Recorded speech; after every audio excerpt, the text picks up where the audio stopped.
அனைவருக்கும் ஸ்தோத்திரம். தொடர்ந்து இந்த நாளில விடுதலை பயணத்தை யாத்திரையாகம புத்தகத்தை நாம் தொடர்ந்து வாசிக்கலாம்.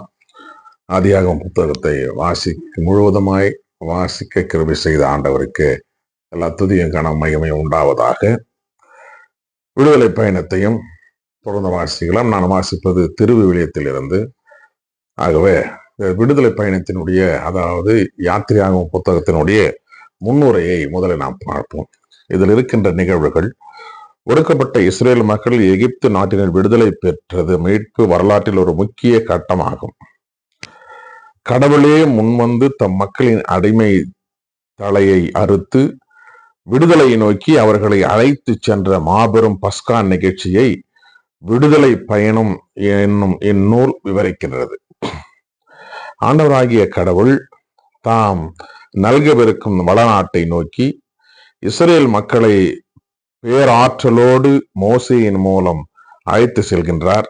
வழியில் சீனாய் மலையடியில் அவர்களோடு உடன்படிக்கை செய்து 10 கட்டளைகளை வழங்கி தமது உரிமை சொத்தாகிய அவர்களை தமக்கே உரிய அரச குருத்துவ இனமாக புனிதப்படுத்துகின்றார். ஆயினும் அம்மக்கள் இவ்வுடன்படிக்கையை மீறும் பொழுது அவர்களை தண்டித்து தூய்மையாக்கி மீண்டும் ஏற்றுக்கொள்கிறார். இந்நிகழ்ச்சிகள் இந்நூலின் முற்பகுதியில் இடம்பெற்றுள்ளன. இஸ்ரேல் மக்களின் சமய அமைப்புகளை நெறிப்படுத்துமாறு கடவுள் தரும் பல்வேறு ஒழுக்க முறைகள் இந்நூலின் பிற்பகுதியில் காணப்படுகின்றன. இந்த முன்னுரையோடு விடுதலை பயணினுடைய முதலாம் பகுதியை நாம் வாசிக்க துவங்கலாம். எகிப்தில் இஸ்ரேலரின் அடிமை வாழ்க்கை. யாக்கோபோடும் தங்கள் குடும்பங்களோடும் எகிப்திற்கு சென்ற இஸ்ரேல் புதல்வர்களின் பெயர்கள் இவை: ரூபன், சிமியோன், லேவி, யோதா, இசக்கார், செபுலோன், பென்யமின், தான், நப்தலி, காத்து, ஆசேர். யாக்கோபின் வழிவந்த இவர்கள் அனைவரும் மொத்தம் 70 பேர். யோசேப்பு ஏற்கனவே எகிப்தில் இருந்தார்.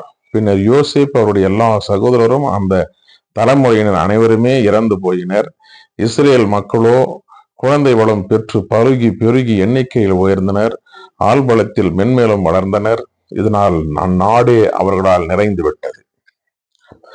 இவ்வாறு இருக்க யோசேப்பை முன் அறிந்திராத ஒரு புதிய மன்னன் ஒருவன் எகிப்தில் தோன்றினான். அவன் தன் குடிமக்களை நோக்கி, இதோ இஸ்ரேல் மக்களினம் நம்மை விட பெரும் தொகையதாயும் ஆள்பலம் வாய்ந்ததாயும் உள்ளது. அவர்கள் எண்ணிக்கையில் பெருகிடாதவாறு தந்திரமாய் செயல்படுவோம் வாருங்கள். ஏனெனில் போர் ஏற்படுமாயின் அவர்கள் நம் எதிரிகளுடன் சேர்ந்து கொள்வர், நம்மை எதிர்த்து போரிடுவர், இந்நாட்டில் இருந்தும் வெளியேறி விடுவர் என்று கூறினார். எனவே கடும் வேலையால் அவர்களை ஒடுக்குவதற்கு அடிமை வேலை வாங்கும் அதிகாரிகள் அவர்கள் மேல் நியமிக்கப்பட்டனர். பார்வோனுக்காக அவர்கள் பித்தோம், ராம்சேசு ஆகிய களஞ்சிய நகர்களை கட்டி எழுப்பினர். ஆயினும் எத்துணை எகிப்தியர் அவர்களை ஒடுக்கினார்களோ அத்துணைக்கு அவர்கள் எண்ணிக்கையில் உயர்ந்தனர், பெருகி பரவினர். இதனால் எகிப்தியர் இஸ்ரேல் மக்களை கண்டு அச்சமுற்றனர். எகிப்தியர் இஸ்ரேல் மக்களை கொடுமைப்படுத்திய வேலை வாங்கினர். கடினமான சாந்து செங்கல் வேலையாலும் அனைத்து வயல்வெளி வேலையாலும் மேலும் கொடுமைப்படுத்தி வாங்கிய ஒவ்வொரு வேலையாலும் அவர்கள் வாழ்க்கையே கசந்து போகும்படி செய்தனர். எபிரேயரின் மருத்துவ பெண்களான சிப்ரா, பூவா என்பவர்களிடம் எகிப்திய மன்னன் கூறியது: எபிரேய பெண்களின் பிள்ளைப்பேற்றின் போது நீங்கள் பணிபுரிகையில் குழிகளை கவனியுங்கள். ஆண்மகு என்றால் அதை கொன்றுவிடுங்கள், பெண்மகு என்றால் வாழட்டும். ஆனால் அந்த மருத்துவ பெண்கள் கடவுளுக்கு அஞ்சி இருந்ததால் எகிப்து மன்னன் தங்களுக்கு கூறியிருந்தபடி செய்யவில்லை. மாறாக ஆண் குழந்தைகளையும் அவர்கள் வாழ விட்டார்கள். எனவே எகிப்திய மன்னர் மருத்துவ பெண்களை அழைத்து அவர்களை நோக்கி, ஏன் இப்படி செய்து ஆண் குழந்தைகளை வாழ விட்டீர்கள் என்று கேட்டான். அதற்கு மருத்துவ பெண்கள் பார்வோனை நோக்கி, எகிப்திய பெண்களை போன்றவர் அல்லர் எபிரேய பெண்கள், ஏனெனில் அவர்கள் வலிமை கொண்டவர்கள். மருத்துவ பெண் வரும் முன்னரே அவர்களுக்கு பிள்ளை பேறு ஆகிவிடுகிறது என்ற காரணம் கூறினர். இதன் பொருட்டு கடவுள் மருத்துவ பெண்களுக்கு நன்மை செய்தார். இஸ்ரேல் மக்களையும் எண்ணிக்கையில் பெருக செய்தார். அவர்கள் ஆள் பலம் மிக்கவர்கள் ஆயினர்.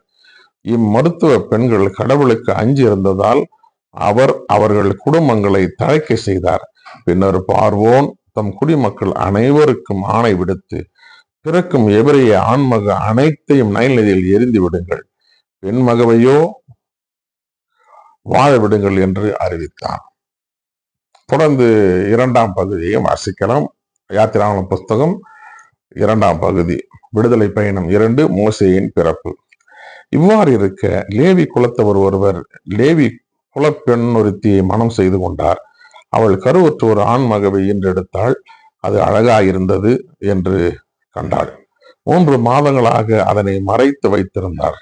இதற்கு மேல் அதனை மறைத்து வைக்க இயலாததால் அதனுக்காக கோரை புல்லால் பேழை ஒன்று செய்து அதன் மீது நீல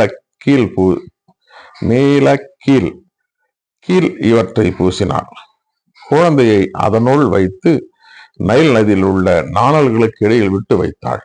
அதற்கு என்ன ஆகுமோ என்பதை அறிந்து கொள்ள குழந்தையின் சகோதரி தூரத்தில் நின்று கொண்டிருந்தாள்.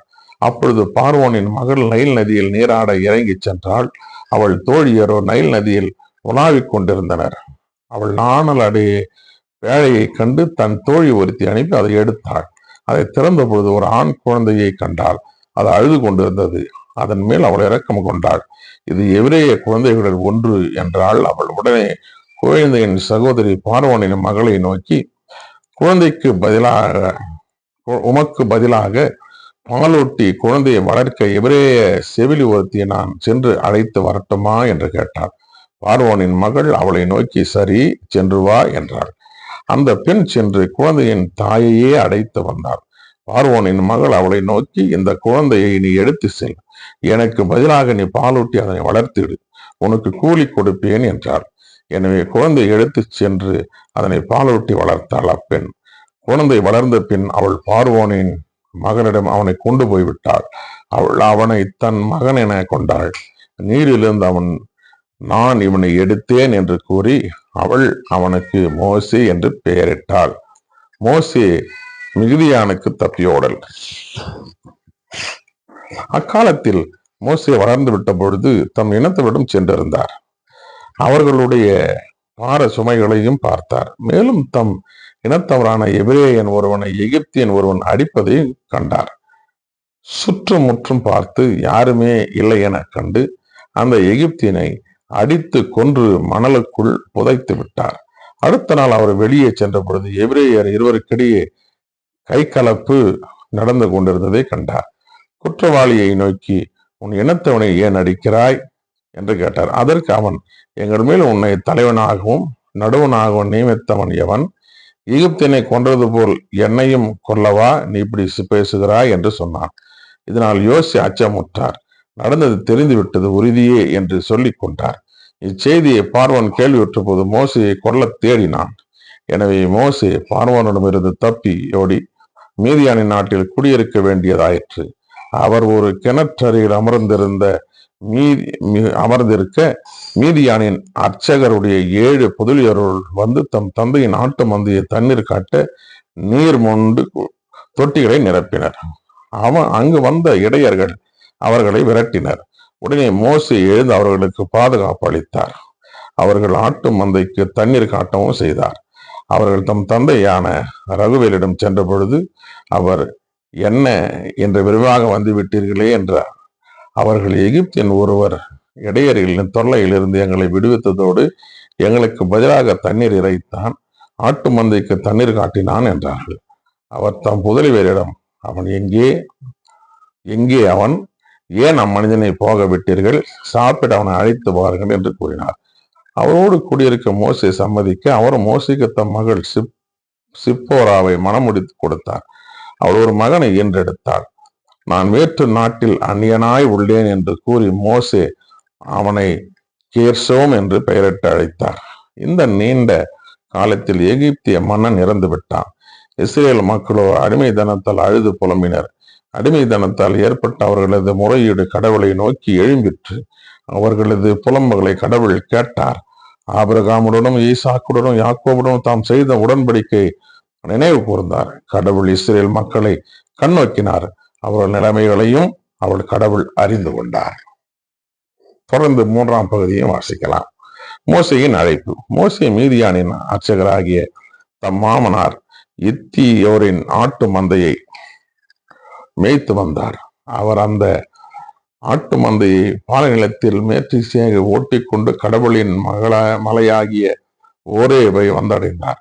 அப்பொழுது ஆண்டவரின் தூதர் ஒரு முட்புதர் நடுவே தீப்பிழம்பில் அவருக்கு தோன்றினார். அவர் பார்த்த பொழுது முட்புதர் நெருப்பால் எரிந்து கொண்டிருந்தது. ஆனால் அம்முட்புதர் தீந்து போகவில்லை. ஏன் முட்புதர் தீந்து போகவில்லை? இந்த மாபெரும் காட்சியை பார்ப்பதற்காக நான் அப்பக்கமாக செல்வேன் என்று மோசே கூறிக்கொண்டார்.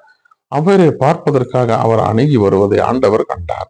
மோசே, மோசே என்று சொல்லி கடவுள் முட்புதர் நடுவிலிருந்து அவரை அழைக்க அவர் இதோ நான் என்றார். அவர் இங்கே அணுகி வராதே, உன் பாதங்களில் இருந்து மிதியடிகளை அகற்றிவிடு, ஏனெனில் நீ நின்று கொண்டிருக்கிற இந்த இடம் புனிதமான நிலம் என்றார். மேலும் அவர் உங்கள் மூதாதையரின் கடவுள், ஆபிரகாமின் கடவுள், ஈசாக்கின் கடவுள், யாக்கோபின் கடவுள் நானே என்று உரைத்தார். மோசே கடவுளை உற்று நோக்க அஞ்சியதால் தம் முகத்தை மூடிக்கொண்டார். அப்பொழுது ஆண்டவர் கூறியது, எகிப்தில் என் மக்கள் படும் துன்பத்தை என் கண்களால் கண்டேன். அடிமை வேலை வாங்கும் அதிகாரிகளை முன்னிட்டு அவர்கள் எழுப்பும் குரலையும் கேட்டேன். ஆம், அவர்களின் துயரங்களை நான் அறிவேன். எனவே எகிப்தியரின் பிடியில் இருந்து அவர்களை விடுவிக்கவும், அந்நாட்டிலிருந்து பாலும் தேனும் பொழியும் நல்ல பரந்ததோர் நாட்டிற்கு, அதாவது கானானியர், இத்தியர், எமோரியர், பெருசியர், இவ்வியர், எபூசியர் நாட்டிற்கு அவரை நடத்தி செல்லவும் இறங்கி வந்துள்ளேன். இப்பொழுது இதோ இஸ்ரேல் மக்களின் அழுகுரல் என்னை எட்டியுள்ளது. மேலும் எகிப்தியர் அவர்களுக்கு இடைக்கும் கொடுமையையும் கண்டுள்ளேன். எனவே இப்பொழுதே போ, இஸ்ரேல் இனத்தவராகிய என் மக்களை எகிப்திலிருந்து நடத்தி செல்வதற்காக நான் உன்னை பார்வோனிடம் அனுப்புகிறேன். மோசே கடவுளிடம் பார்வோனிடம் செல்வதற்கும் இஸ்ரேல் மக்களை எகிப்தில் இருந்து அழைத்து போவதற்கு நான் யார் என்றார். அப்பொழுது கடவுள், நான் உன்னோடு இருப்பேன்.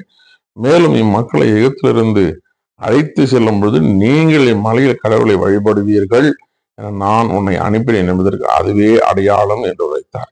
மோசே கடவுளிடம், இதோ இஸ்ரேல் மக்களிடம் சென்று உங்கள் மூதாதையரின் கடவுள் என்னை உங்களிடம் அனுப்பியுள்ளார் என்று நான் சொல்ல அவர் பெயர் என்ன என்று அவர்கள் என்னை வினவினால் அவர்களுக்கு என்ன சொல்வேன் என்று கேட்டார். கடவுள் மோசையை நோக்கி, இருக்கின்றவராக இருக்கின்றவர் நானே என்றார். மேலும் அவர், நீ இஸ்ரவேல் மக்களிடம் இருக்கின்றவர் நானே என்பவர் என்னை உங்களிடம் அனுப்பினார் என்று சொல் என்றார். கடவுள் மீண்டும் மோசையை நோக்கி பின்வருமாறு கூறினார், நீ இஸ்ரேல் மக்களிடம் உங்கள் மூதாதையரின் கடவுளாகிய ஆண்டவர், ஆபிரகாமின் கடவுள், ஈசாக்கின் கடவுள், யாக்கோபின் கடவுள் என்னை உங்களிடம் அனுப்பியுள்ளார் என்று சொல். இதுவே என்றென்றும் என் பெயர், தலைமுறை தலைமுறையாக என் நினைவு சின்னமும் இதுவே. போ, இஸ்ரேலின் பெரியோர்களை ஒன்று திரட்டி அவர்களை நோக்கி, உங்கள் மூதாதையரின் கடவுளாகிய ஆண்டவர், ஆபிரகாமின் கடவுள், ஈசாக்கின் கடவுள், யாக்கோபின் கடவுள் எனக்கு காட்சியளித்து இவ்வாறு கூறினார், உங்களையும் எகிப்தில் உங்களுக்கு நேரிட்டதையும் நான் கண்ணாலே கண்டு கொண்டேன். எகிப்தின் கொடுமையில் இருந்த கானானியர், இத்தியர், எமோரியர், பெருசியர், இவ்வியர், எபூசியர் வாடும் நாட்டிற்கு, பாலும் தேனும் பொழியும் நாட்டிற்கு உங்களை நடத்தி செல்வேன் என்று அறிவிப்பாய். அவர்கள் நீ சொல்வதை கேட்பர். நீயும் இஸ்ரேலின் பெரியோர்களுக்கும் எகிப்திய மன்னனிடம் செல்லுங்கள். அவனை நோக்கி, எருபீரேயரின் கடவுளாகிய ஆண்டவர் எங்களை சந்தித்தார். இப்பொழுதே நாங்கள் பாலை நிலத்தில் 3 நாள் வழிப்பயணம் போக இசைவுதாரும். ஏனெனில் எங்கள் கடவுளாகிய ஆண்டவருக்கு பலி செலுத்த வேண்டும் என்று சொல்லுங்கள். என் கை வன்மையை கண்டாலன்றி எகிப்திய மன்னன் உங்களை போக விட மாட்டான் என்பது எனக்கு தெரியும். எனவே என் கையை ஓங்குவேன். நான் செய்யப்போகும் அனைத்து அருஞ்செயல்களாலும் எகிப்தினை தண்டிப்பேன். அதற்கு பின் அவன் உங்களை அனுப்பிவிடுவான். அப்போதைய மக்களை எகிப்தியர் பார்வையில் விரும்பத்தக்கவர் ஆக்குவேன். நீங்கள் வெறுமையாய் போவதே இல்லை. ஏனெனில் ஒவ்வொருத்தியும் தன் அண்டை வீட்டுக்காரியிடமும் தன் வீட்டில் உள்ள அந்நிய பெண்ணிடமும் வெள்ளி அணிகலன்களையும் தங்க அணிகலன்களையும் ஆடைகளையும் கேட்டு வாங்கிக் கொள்வாள். அவற்றை உங்கள் புதல்வருக்கும் உங்கள் புதலருக்கும் அணிவியுங்கள். இவ்வாறு நீங்கள் எகிப்தை சூறையாடி செல்வீர்கள். மாசிங்க தெரிந்து கொள்ளப்பட்ட விடுதலை பயணம் 1, 2 மற்றும் 3ஆம் பகுதிகள் வாசித்து முடிந்தாயிற்று. தொடர்ந்து இந்த தொடர் வேதாகமத்தில் இணைந்திருங்கள். கர்த்தர் நம்மையும் நம் குடும்பங்களையும் ஆசீர்வதிப்பாராக. ஆமேன்.